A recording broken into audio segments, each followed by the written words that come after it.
Mumbai Tug brought to you by Sunny's World.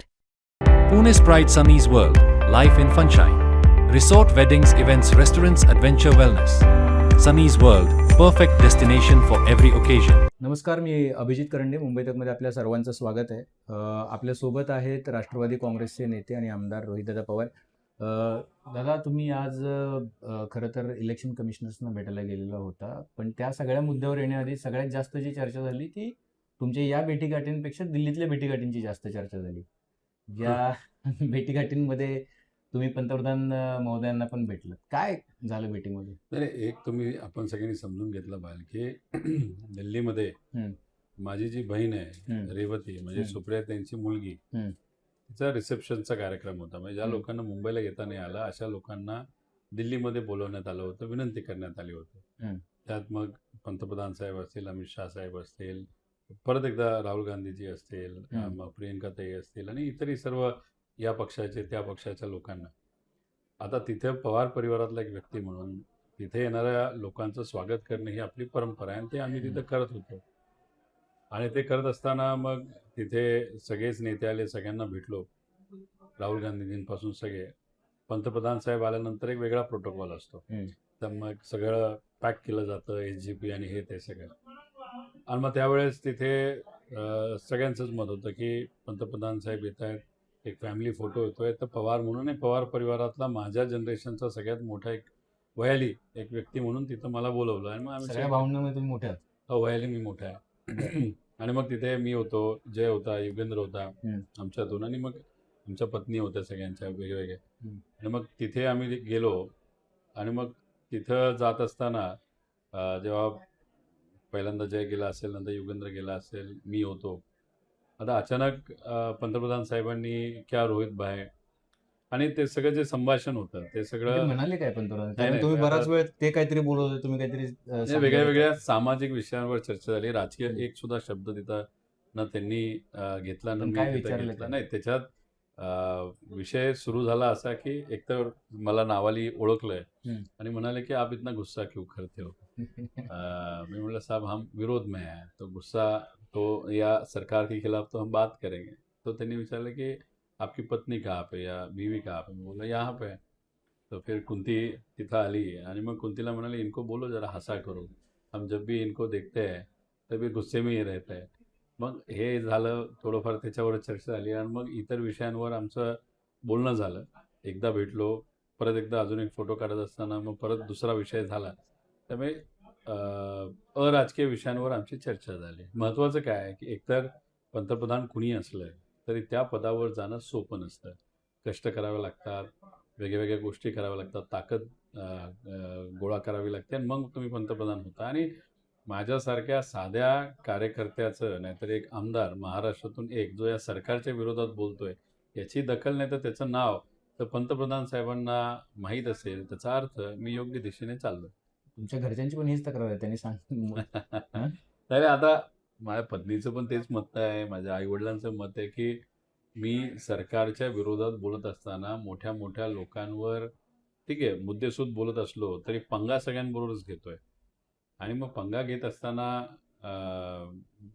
आता मी बोलताना कधी कधी चिडून बोलतो, रागून बोलतो. त्यामुळे आज तुम्ही जास्त हसून बोलताय.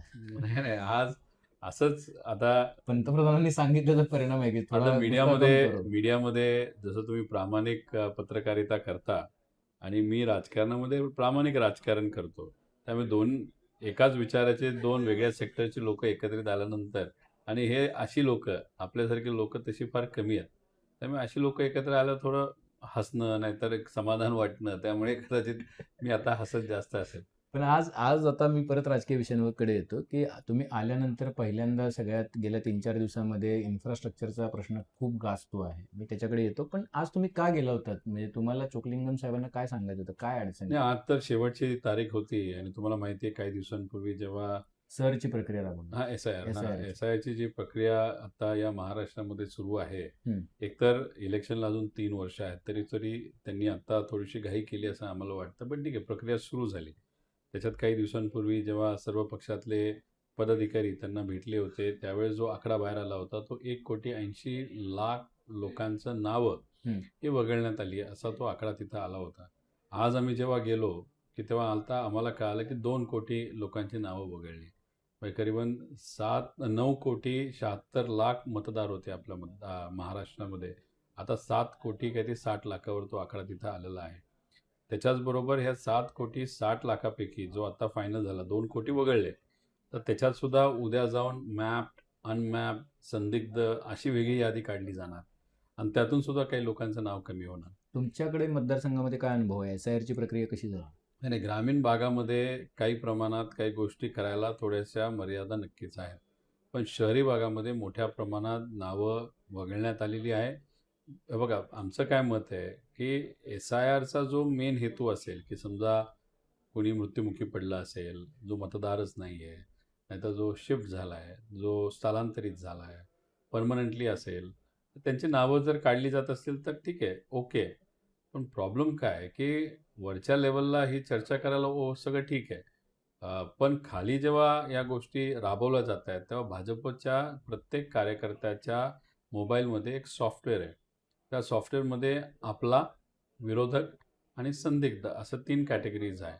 म्हणजे समजा अभिजित कारंडे नावाचा एक मतदार आहे, तो भाजपच्या विरोधातला विचाराचा आहे, तर त्याला मग विरोधातमध्ये टाकलं जातं. आता हे सगळी जी प्रिंट आहे ती छापली जाते. असं सॉफ्टवेअर आहे? आहे प्रत्येकाकडे, तुम्ही प्रत्येक बघितलंय? आहे ना, ते तुम्ही- दाखवलं पण आज मी मीडियामध्ये. आणि ते सॉफ्टवेअरचा आणि हे वापर भाजपचं सॉफ्टवेअर आहे? आहे, हे इंटरनल सॉफ्टवेअर आहे. आणि मग ह्या सॉफ्टवेअरचा उपयोग करून ती यादी प्रिंट केली जाते. आता प्रिंट केल्यानंतर एक तर BLOंवर बिचारांवर खूप प्रेशर आहे की 3-3.5 महिन्यामध्ये एवढ्या लोकांचा सर्वे तिथं करायचा आहे.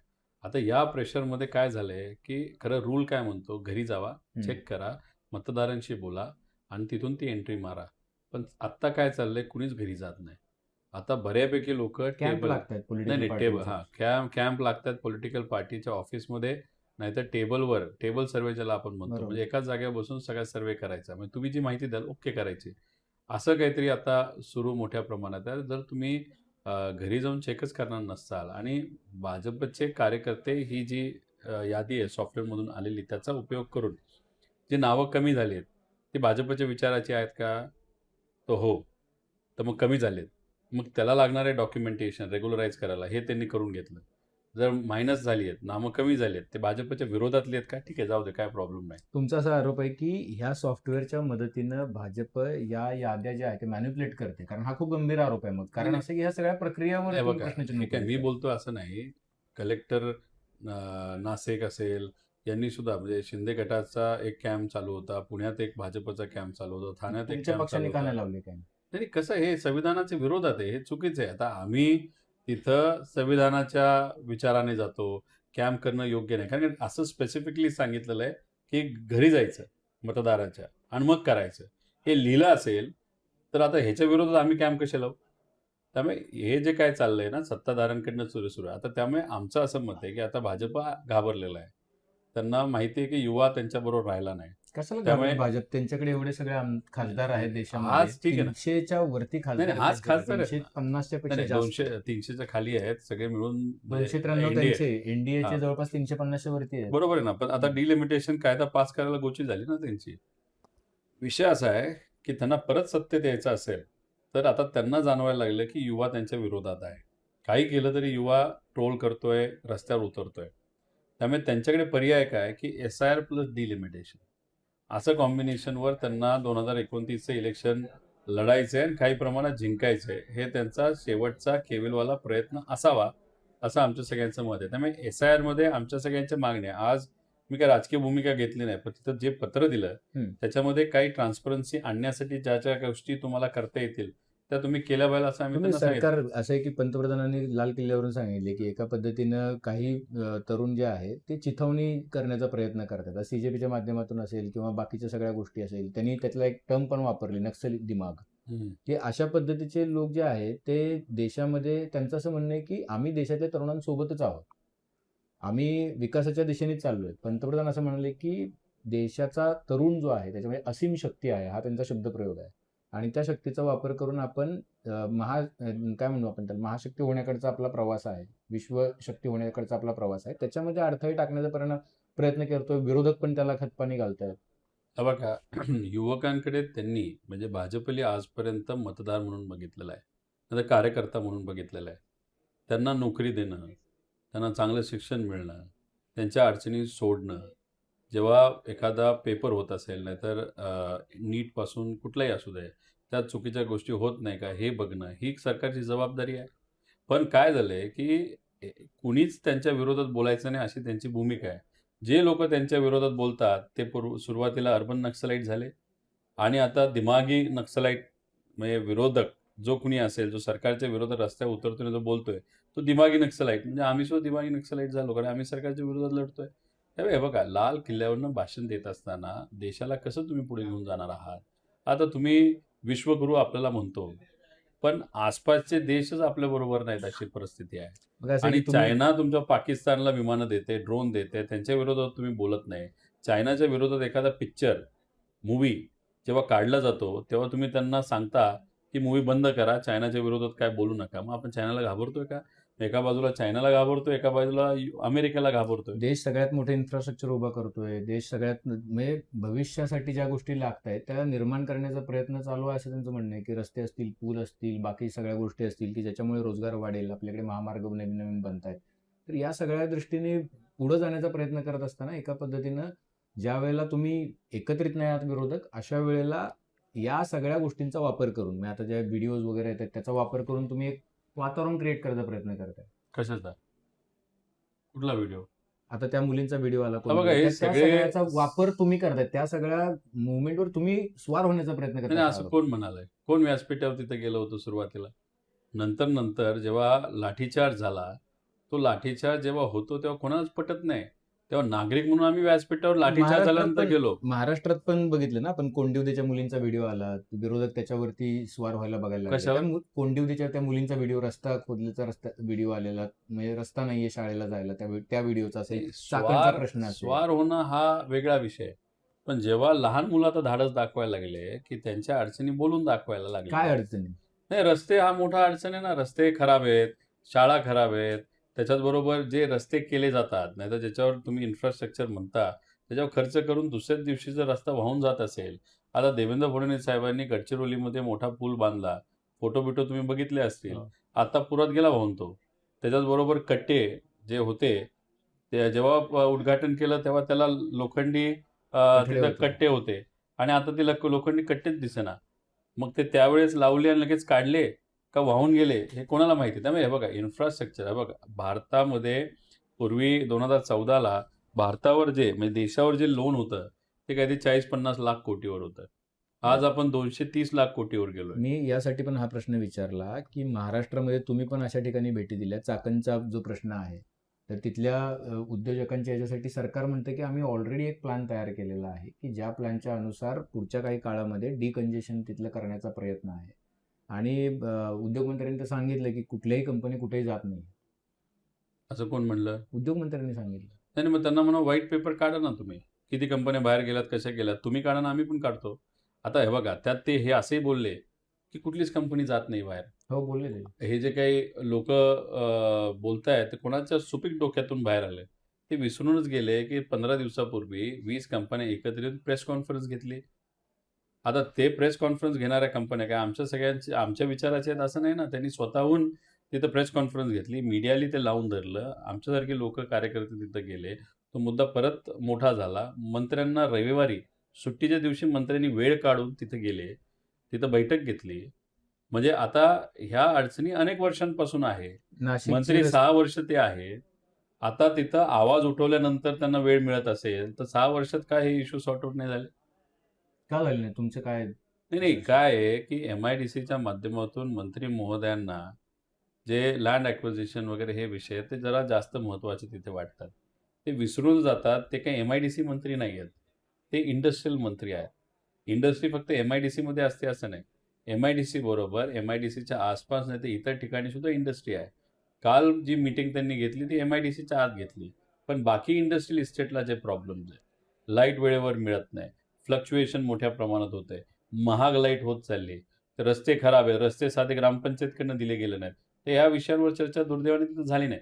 हा बघा, विषय काय असतो की कंपन्या आपल्या महाराष्ट्रात याव्यात यासाठी प्रयत्न करावेत, आहे त्या कंपन्याला अडचणी सुटाव्यात आणि दुसरं आहे त्या कंपन्या एक्सपॅन्शनचा विचार करत असतील तर ते बाहेर करण्यापेक्षा आपल्याकडे मी जेव्हा बैठक घेतली तेव्हा बरेच लोक म्हणले की गुजरातमध्ये, तमिळनाडूमध्ये, तेलंगणामध्ये कंपन्यांना अधिकाऱ्यांचे फोन येतात. बरं आहे का? काही अडचण आहे का?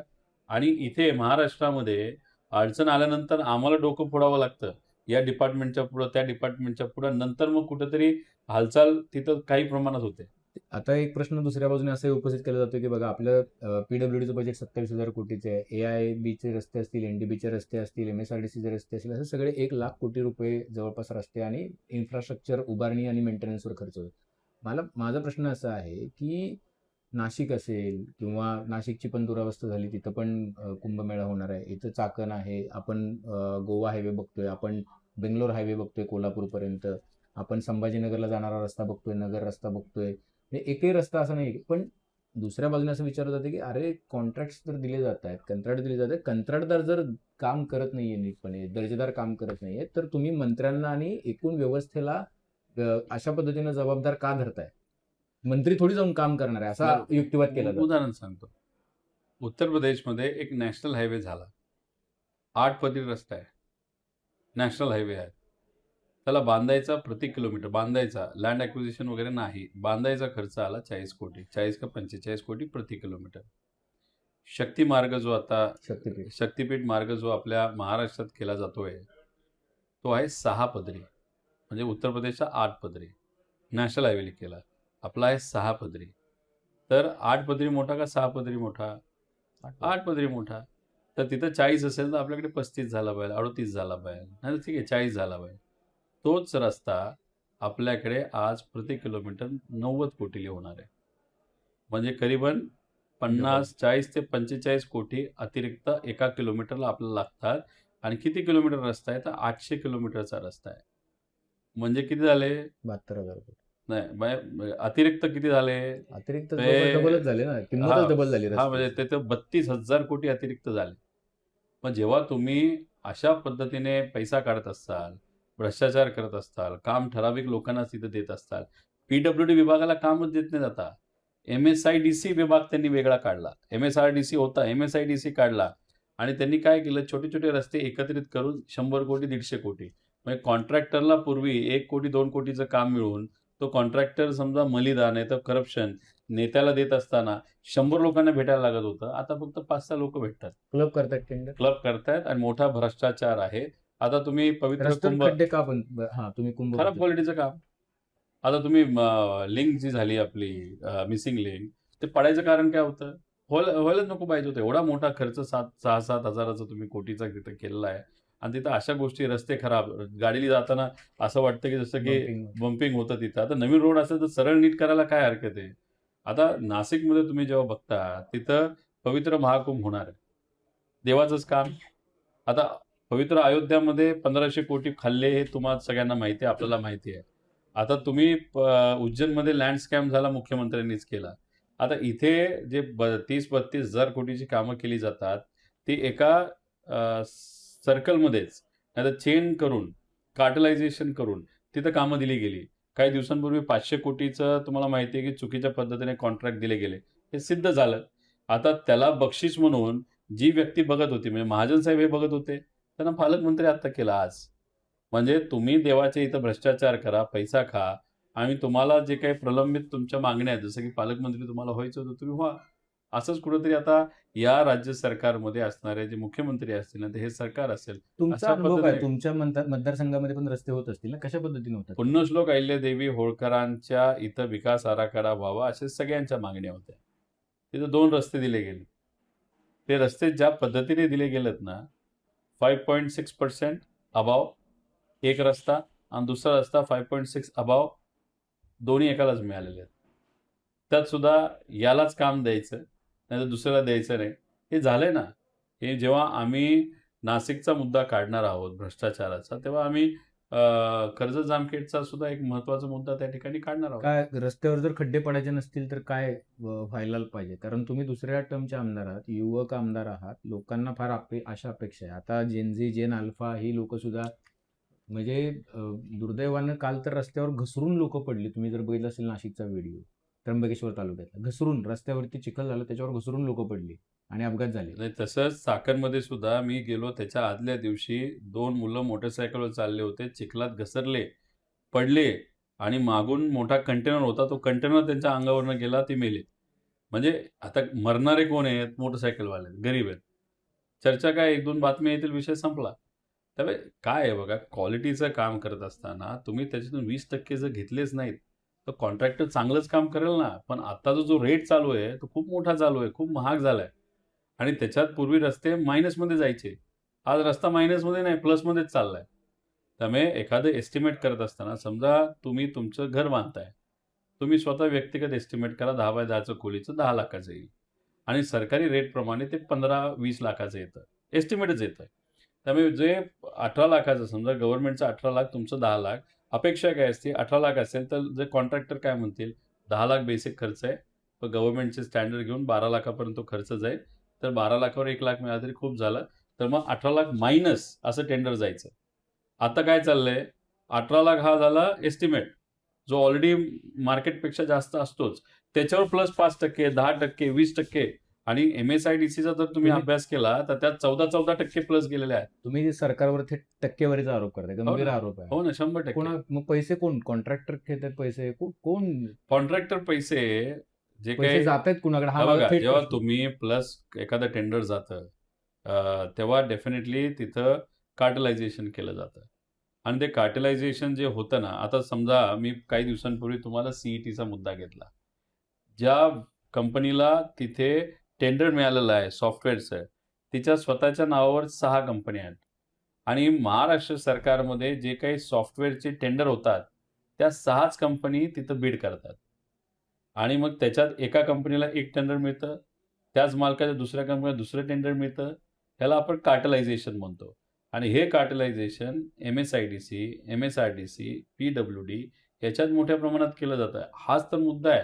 आपल्या नाशिकमध्ये पवित्र कुंभमेळ्यासाठी जी कामं चालली आहेत ना, त्यात कार्टलायझेशन कसं झालं हे आम्ही सिद्ध करून दाखवू. तुमच्याकडे कागदपत्र आहेत ना, तुम्ही कधी उघड करणार? योग्य वेळेस. मला तो दुसरा प्रश्न, तुम्ही बोलता बोलता त्याचा उल्लेख केला म्हणून मला आठवलं की आता नाशिकच्या पालकमंत्रीपदी गिरीश महाजन यांची निवड झाली आणि रायगडच्या पालकमंत्रीपदी आपण बघितलं भरत गोगावले यांची निवड झाली. एका पद्धतीनं दोन्हीचे वाद 2-2.5 वर्षांपासून जे होते ते होते. आता हा प्रश्न ॲक्च्युअली म्हणजे राष्ट्रवादी त्या पक्षाचा आहे, पण तुम्हाला गोगावलेंचा तिथं काय वर हुकूम होता, कारण 3 आमदार आहेत, त्यांचा हक्क होता असं ते सांगत होते. पण नाशिकला तर आपण बघितलं की नाशिकला तर एका पद्धतीनं भुजबळ साहेबांसारखे नेते असताना सुद्धा काय भाजपनं ते पद जे आहे ते स्वतःकडे ठेवण्यामध्ये यश मिळवलं. याच्यावरून एकच दिसतंय की आता वाटाघाटी सरकारमध्ये असणाऱ्या 3 पक्षात होत नाहीत, 2च पक्षांमध्ये होतात. हा जो तिसरा अजितदादांचा पक्ष आहे, अजितदादा असताना वाटाघाटी केल्या जायच्या, चर्चा व्हायची, वजन असायचं. आज दुर्दैवाने त्या पक्षाचं काहीच वजन दिसत नाही. रायगड घालवलं आणि नाशिकही घालवलं. नाशिकमध्ये तर भुजबळ साहेबांसारखा अतिशय अनुभवी मोठा नेता आहे, जो अनेक वर्ष तिथं त्यांनी काम केलेलं आहे. अशा व्यक्तीला डावलून महाजन साहेबांना त्या ठिकाणी जर दिलं जात असेल, तर मग फक्त चर्चा या 2 पक्षातच चालली. भाजप, एकनाथ शिंदे, भाजप, एकनाथ शिंदे साहेबांचा पक्ष आणि बाकी सगळ्या पक्षाला आता वाऱ्यावर सोडून दिलेलं आहे. एक कुबडी आता काढून ठेवलेली दिसते आणि SIR मधून एकनाथ शिंदे साहेबांच्या मतदारसंघात सुद्धा भाजप हस्तक्षेप करून बऱ्यापैकी नावं कमी करत चाललंय. त्यामुळे ती दुसरी कुबडी एकनाथ शिंदे साहेबांची SIR मधून बाहेर काढली जाणार. त्यामुळे 2029ला अमित शाह साहेब बोलले होते तसं दोन्ही कुबड्यांची आता आम्हाला जरूरत नाही. तुम्हाला असं वाटतं की दादा असते तर कदाचित हा निर्णय अजून लांबला असता, किंवा आतापर्यंत लांबला त्याचं कारण दादा होते म्हणून तो निर्णय घेत येत नव्हता? मला असं वाटतं की नाशिकचा जो काही वाटाघाटी आहे, इथं जर एकनाथ शिंदे साहेबांना म्हणजे ह्यांना मिळालं असेल काय ते गोगावलेंना, तर तिथं भुजबळ साहेबांना मिळालं असतं, दादा असतील तर. दादा नसल्यामुळे आज त्या पक्षाला दुर्दैवाने कुणीच तिथं विचारत नाही, अशी परिस्थिती आता तरी आहे. आता आता आपण 10 मिनिट म्हणलो होतो, पण आपण खूप लांबलाय. पण आता इथपर्यंत आलो तर हे विचारूनच घेतलं पाहिजे की खूप चर्चा, खूप वाटाघाटी ज्या 2 पक्षांच्या एकत्रीकरणाबद्दल चालू होत्या, हे काय नेमकं, काय स्टेज काय त्याची, होणार आहे नाही होणार आहे, हे 2 प्रश्न आहेत. म्हणजे एक तर हो किंवा नाही त्याचं उत्तर असू पवार शकतं. साहेबांनी आजच सकाळी स्पष्ट केलेलं आहे, NDA बरोबर आम्ही जाणार नाही, भाजप बरोबर आम्ही जाणार नाही. तुमचे खासदार का भेटतात कुठे? पंतप्रधानांना? आता हे बघा, पंतप्रधान साहेबांना आता मुख्यमंत्र्या जाऊन आम्ही भेटतो ना, की बाबा हे आमची काम आहेत, करा, विनंती करतो. पण तुम्ही थेट असं स्टँड जसा शिवसेनेने घेतलं की आम्ही डिलिमिटेशनच्या विरोधात आहे, तसा तुमच्या पक्षाचा स्टँड दिसत नाहीये. नाही, आमचा तर विरोधात आहे. तुमचा विरोधात आहे, तुम्ही वैयक्तिक जेव्हा लास्ट टाइम अधिवेशन झालं होतं, जेव्हा चर्चा झाली होती, जेव्हा तिथं भाषणं झाली होती, तेव्हा सुप्रियाताईंचं भाषण विरोधात होतं. त्यानंतर तिथे डीएमकेचं भाषण विरोधात होतं, एसपीचं भाषण विरोधात होतं. त्यामुळे आता डिलिमिटेशनवर दुसऱ्यांदा चर्चा झालीच नाही ना, ती जेव्हा होईल तेव्हा आपण बघू. बघा असं आहे की महिला आरक्षण विधेयक विरोधकांमुळे रखडले असा आरोप त्याच्यामुळे केला जातो. नाही, ते विधेयक पास झाले. नाही, त्या आरक्षण बघा, पंतप्रधान तर तेच सांगितलं ना त्यांनी. पंतप्रधान साहेब चादर टाकतायत त्या विषयावर. एक तर महिला आरक्षणाचा मुद्दा पास झालाय, सगळ्या पक्षाली एक मताली ते पास केलेलं आहे. भाजपच ते इम्प्लिमेंट करत नाहीये. त्यांना काय करायचं की त्याच्या नावाच्या खाली डिलिमिटेशन घुसवायचंय. त्यामुळे SIR आणि डिलिमिटेशन एकत्रित घेऊन त्यांना 2029चे इलेक्शन काही झालं तरी जिंकण्याचा केवलवाला प्रयत्न ते करतात. मग आता प्रश्न काय आहे की दोन पक्षांचं काय एकत्रीकरण होणार की कसं होणार? त्यांना तर भाजपची साथ सोडावी लागेल, इकडे यावं लागेल. भाजपच्या विरोधात लढायची धमक आणि ताकद असेल आणि कारवाई सहन करण्याची ताकद असेल तर इकडे यावं, एकत्रित यावं, भाजपच्या विरोधात लढवायचं, जसं दादांची इच्छा होती. दादा गेल्यानंतर एकत्रीकरणाची एकही चर्चा बैठक त्या पक्षाच्या म्हणजे अजित पवार पक्षाच्या नेत्यांसोबत तुमची झाली नाही. कारण 2 वेळा प्रफुल्ल पटेल साहेबांनी सुनील तटकरे साहेबांनी येऊन भेटून गेले शरद पवार साहेबांना, आणि म्हणून हा प्रश्न विचारला जातो की हे सातत्यानं दबाव वाढवला गेलेला आहे अजित पवार पक्षाच्या मुख्य नेत्यांवर आणि विशेषतः सुनेत्रा वहिनी आणि पार्थ पवारांवर, की आता ह्या गोष्टी घडायला हव्यात. पवार कारण साहेबांना पलीकडे तुम्ही बघितलं तर काय काय गोष्टी घडल्या मधल्या काळामध्ये. सुनेत्रा वहिनींच्या अध्यक्षपदावरती आक्षेप घेण्यात आला, मग त्या बाजूने जालन्यातून एकाने पत्र लिहिलं, त्यांनी आक्षेप घेतला की बाबा तटकरे साहेबांची निवड कशी झाली. तर या सगळ्या गोष्टी ज्या आहेत तर म्हणून हा प्रश्न विचारला जातो. नाही, हे बघा, एक तर साहेबांनी क्लिअर केलं एनडीए बरोबर जायचंच नाही आपल्याला. त्यामुळे आम्ही या पक्षाबरोबर आता एकत्रित येऊन एनडीए बरोबर जाणं हा प्रश्नच नाही. राहिला प्रश्न, साहेबांना कुणी जाऊन भेटू शकतं. म्हणजे नुसता फोन आला की येतोय, साहेब ओके म्हणतात, विरोधात असू नाही तर सत्तेत असू. ती पवार साहेबांची प्रथा परंपरा पूर्वीची जी आहे ती साहेबांनी पुढे नेलेली आहे.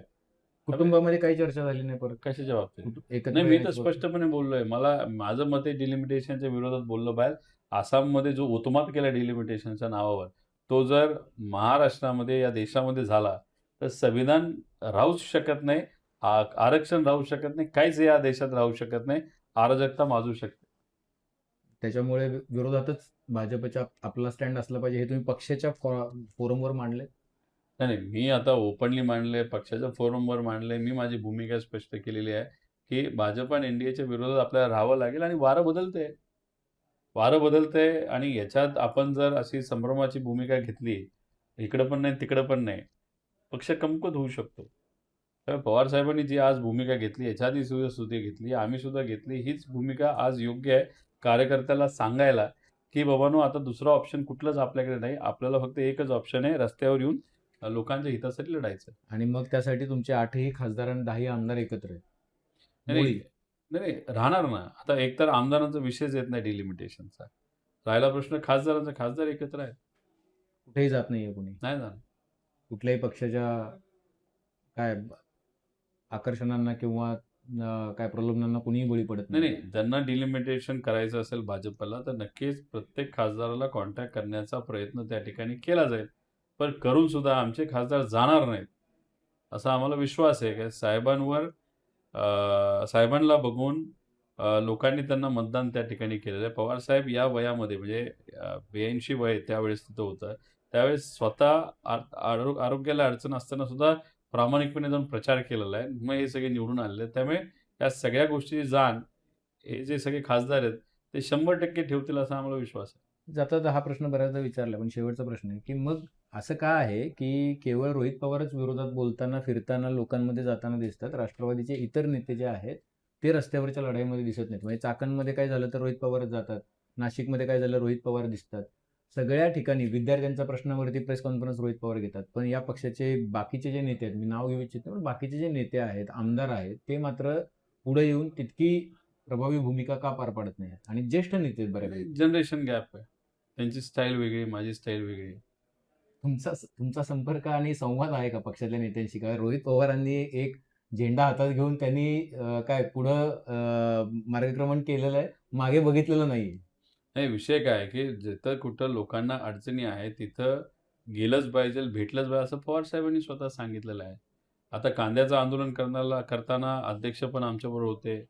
मग उपोषणाला ते तिथं आले होते. मध्येच बातम्या कुठून येतात, रोहित पवार काँग्रेसमध्ये चालले, काँग्रेसमध्ये चालले. नाही, विषय एवढाच आहे, की लोकांना असं वाटतं, जे काही उगाचच चर्चा पेरली जाते, की आमचा पक्ष हा इंडियाबरोबर जाऊ शकतो. लोकांना एक क्लिअर आहे, काही झालं तरी साहेब आणि रोहित पवार जाऊ शकत नाही. त्यामुळे मग कुठेतरी असं किडा टाकायचा, नाहीतर एक पुडी टाकून द्यायची, की रोहित पवार काँग्रेसकडे चालले. त्यामुळे आमचा पक्ष कुठेही तिथं इंडियाबरोबर जाणार नाही. आदरणीय पवार साहेबांच्या मार्गदर्शनाखाली आम्ही पुरोगामी विचार, शिवशाहू फुले आंबेडकरांचा विचार ध्यानात ठेवून या भाजपच्या आणि इंडियाच्या विरोधात तिथे लढत राहणार आणि पवार साहेबांना साथ हे सर्व तुम्हाला अनुभव असं वाटतं की सगळ्यात तगडा विरोधी पक्ष निर्माण व्हायचा असेल तर आता राष्ट्रवादीने पण ती वेळ आली आहे की काँग्रेससोबत मर्ज होऊन तसा विचार करायला हरकत नाही. Do you think so? नाही, माझं एकच विचार आहे, की सगळ्यांनी रस्ते येऊन लढायची वेळ आलेली आहे. तुम्ही वेगळा पक्ष राहून सुद्धा आपलं अस्तित्व जे आहे आणि जे अजून मोठं वाढू शकतं, त्याचे रस्त्यावर तर आलं पाहिजे. त्यामुळे काही नेते आलेत, काही नेते येतील. रस्त्यावर येऊन लढावं तर लागेलच. पण मर्जिंगची आता काही आवश्यकता नाही काँग्रेससोबत. नाही, होणारच नाही. आता काँग्रेस आणि आमचे विचार सेमच आहेत, पक्ष वेगळे आहेत. त्यामुळे आम्ही एकत्रित राहून, एकत्रित म्हणजे महाविकास आघाडी म्हणून राहून, चर्चा करून ज्या काही अडचणी आहेत त्या सोडवण्याचा प्रामाणिकपणे प्रयत्न केला आणि काही प्रमाणात एकमेकावर विश्वास ठेवला पाहिजे आणि तो राहिला पाहिजे. तो राहण्यासाठी तसं वागलं सुद्धा पाहिजे आणि मग तसंच सगळ्या गोष्टी झाल्या तर मला वाटत नाही काय प्रॉब्लेम होईल. खूप खूप धन्यवाद रोहित दादा, कारण की ॲक्च्युली 10 मिनिटाचा वेळ होता पण तो जास्त एक्सटेंड होऊन एक 10 मिनिटं जास्त वाढली, त्याबद्दल माफी. पण सगळ्या विषयावरती ते दिलखुलास बोललेले आहेत. मधल्या काही काळामध्ये अनेक घडामोडी महाराष्ट्रभरामध्ये घडलेल्या आहेत. 2 पक्षांच्याबद्दल, त्यांच्या नरेंद्र मोदींच्या भेटीबद्दल आणि इन्फ्रास्ट्रक्चरचे प्रश्न आणि त्या माध्यमातून रस्त्यावर येणारी जेन अल्फा आणि जेन झी ही पिढी जी आहे त्यामुळं सर्वात जास्त चिंता जी आहे ती वाढलेली आहे आणि औद्योगिकरण जे वाढलेलं आहे त्यांना इन्फ्रास्ट्रक्चर कसं पुरवलं जाणार. आता याच्यामध्ये खूप गंभीर आरोप त्यांनी केलेले आहेत टक्केवारीचे वगैरे. सरकार त्याला डिनाय करत आहे. पण मुद्दा असा आहे की प्रश्न अजूनही तिथंच आहे. अजूनही लोक जात आहेत. अजूनही चाकणमधून पास होण्यासाठी 1.5 2 तास वाट बघावी लागते. त्यामुळं सरकारनं या सगळ्याचा गांभीर्यानं विचार निश्चितपणे करायला हवा ही अपेक्षा आहे. तुमच्या काही प्रतिक्रिया असतील तर त्याही नोंदवा. बेल आयकॉनवरती क्लिक केलं तर अपडेट्स मिळत जातील. सर्वात महत्त्वाचं म्हणजे मुंबई तकचं यूट्यूब चॅनल सबस्क्राईब करायला विसरू नका. पाहत राहा मुंबई तक.